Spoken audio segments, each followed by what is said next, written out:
Welcome to our semiconductor training on ergonomics for maintenance and service.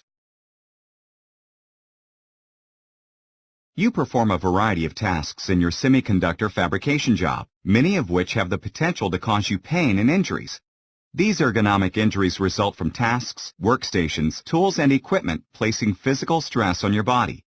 Ergonomic injuries affect the muscles, nerves, and tendons, and are commonly referred to as musculoskeletal disorders, or MSDs. In addition to being painful, MSDs can prevent you from being able to work.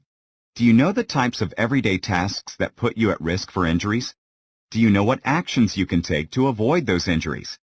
This course will answer these questions so that you can perform your job more safely, and you can use this helpful information to enjoy leisure activities more safely too.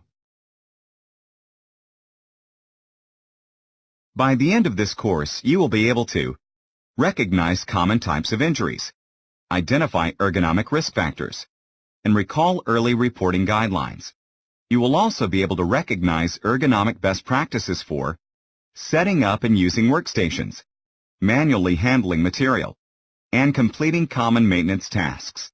In addition, you will be able to select hand tools that optimize ergonomics and identify planning considerations for service tasks.